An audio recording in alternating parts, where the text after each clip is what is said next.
All right, fighters that are most likely to be serial killers tier list. We have more tiers compared to the previous video, and we also have less fighters this time. Um, I'm gonna keep doing more of these tier list videos. They're fun, but I'm not gonna overdo them. I am working on a video on a new series. It's not something original or creative, but it's called Majestic Matchups. It's like similar to just fantasy matchups where I discuss the biggest matchups that can either be made right now in the UFC or that have slipped through and have not been made by the UFC involving, let's say, retired fighters.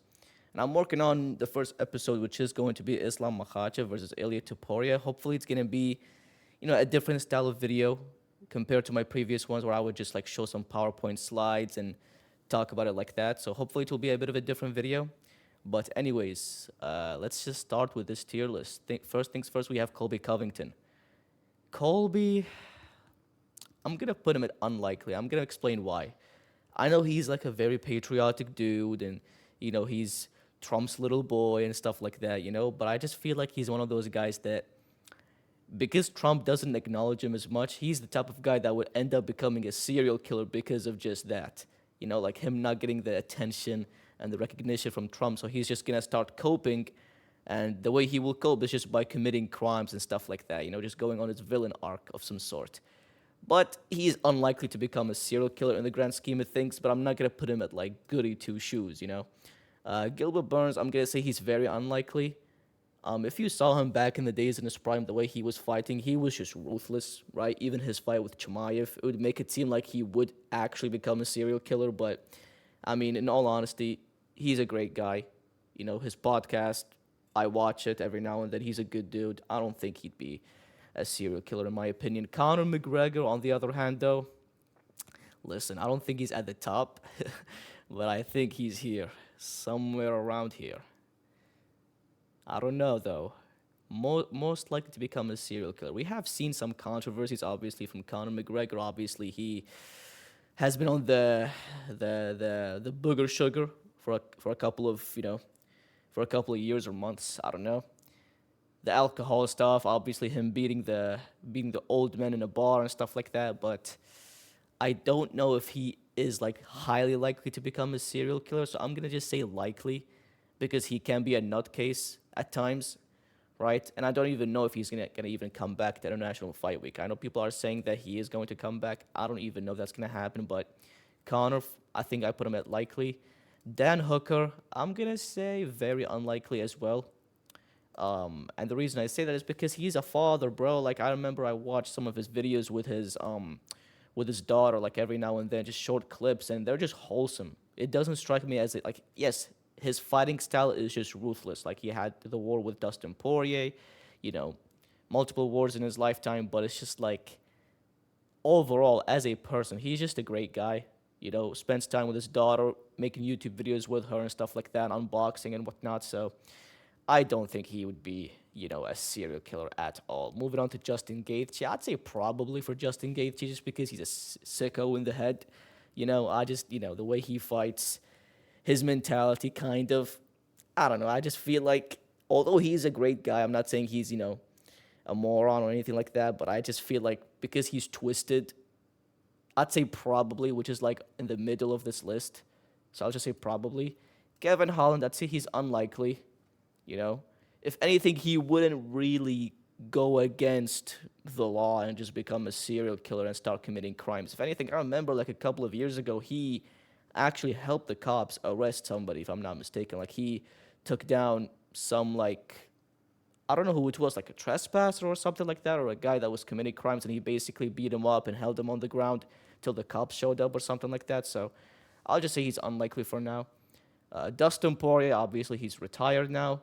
I believe he's now been juicing up now that he's retired, but Dustin is a great dude. I'll just put him at very unlikely. I don't think, he exudes any traits that would make him, that would make it seem like he'd be a serial killer, so I'll just put him at very unlikely. All right, John Jones.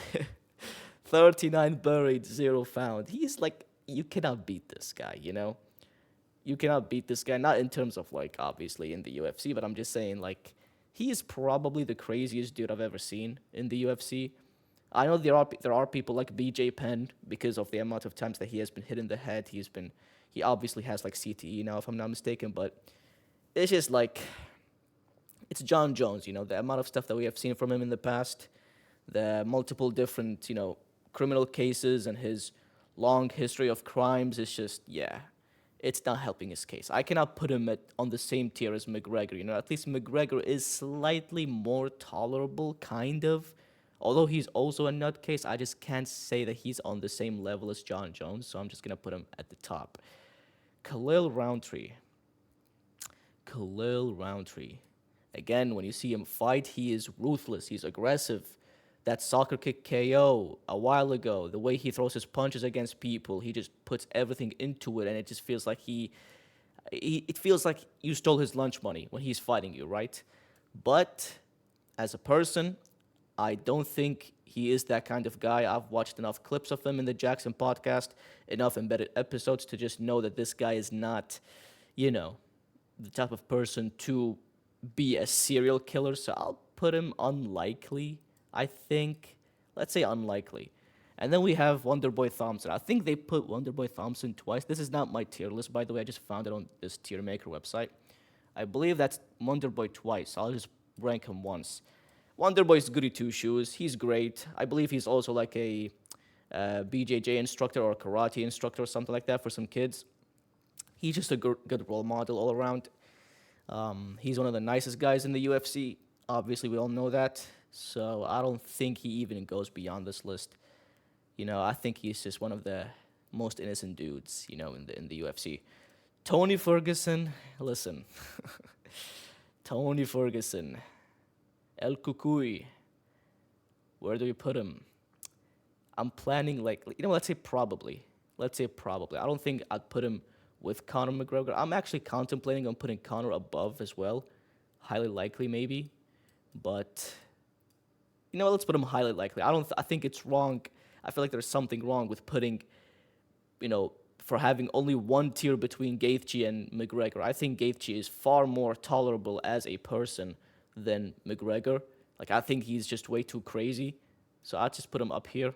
Tony Ferguson, again, if you kept up with his prime, even this picture when he was fighting Anthony Pettis, it was just a different story. He's a psycho when he was in his prime. And even after his prime, he was just continuously fighting. Even though he was losing, he did not care. He's just something else, right? So I'll say probably because of that.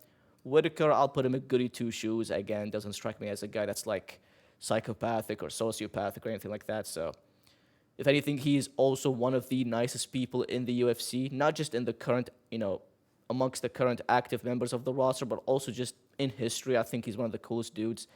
Corey Sandhagen, same thing. Even the way he fights, that's Corey Sandhagen, right? Yeah, that is, okay. Is that Corey Sandhagen? Why does that look like Arnold Allen? I think that's Corey Sandhagen. Yeah, that's Corey Sandhagen. Arnold Allen doesn't have a tattoo. I don't think so.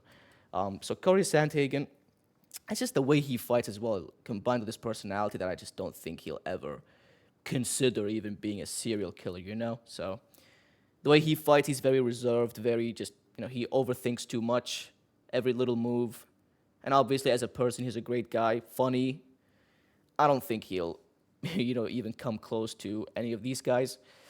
Bilal, I'll say, I don't know. Listen. Bilal is he's not the nicest guy in the world. I'll put Bilal at very unlikely. Obviously, he cannot be a serial killer that goes against Islam. He's a Muslim, so he cannot obviously become a serial killer. And I just don't think he has those traits. He can be a bit of a weirdo at times, but I don't think he's that kind of, person that's psychopathic or anything like that. Strickland, I'll put him at highly likely as well. Is he on the same tier as McGregor? I don't know, actually. You know what? I'll put McGregor down here. I think Strickland is way crazier than McGregor. McGregor's main problem is the fact that he's just too addicted to, alcohol and stuff like that. Meanwhile, Strickland would actually, he has a higher chance in committing homicide than McGregor, in my opinion, so I'll put him up here. Just being around Strickland, I feel like will just, you would get a better idea. It's not like I hung out with Strickland himself, but just seeing the videos that Strickland was a part of, and it's the interviews and all that kind of stuff, you get an idea of what kind of person he is. I don't know if he's putting on a gimmick and maybe he's a completely different person, off camera, but I'm going off what I'm seeing, and I think he is highly likely to become a serial killer. And then last but not least, we have Masvidal. I'd say he's unlikely. I know he used to be a street fighter. I think he used to fight for Kimbo Slice, but it's street fighting. It's a bit different, you know. I mean, it's because he had that sort of heart and that sort of mindset to like continuously fight people in the street, but that was a while ago. He doesn't do that anymore. I don't think so. So I think he's unlikely to be that kind of person. He's matured, obviously. He's no longer. He's become more of a podcast guy, right? Like I've seen more episodes of him. I've seen more about him in podcasts than anything else. So I don't think he is likely to become a serial killer. So at the top we got John Jones, Strickland, McGregor, Gaethje and Tony, Colby Covington. I'd say Colby maybe could go down here, maybe. Kevin Holland, unlikely. Roundtree, unlikely. Masvidal, unlikely. Burns, very unlikely. And then Dan Hooker, Dustin Poirier, Bilal, Colby. And then at the bottom of the list, the most innocent of the innocent people, you got Wonderboy, Whitaker, and Sandhagen. I feel like maybe I can switch them a little bit, but maybe Kevin Holland goes here, and I could just keep Roundtree like that. So, yeah, let me know what you guys think about this list. If you disagree with it, would you put someone like McGregor higher? Maybe you could put him higher. Would you put someone like, I don't know, Roundtree lower or something like that? So, I guess that's about it. See ya.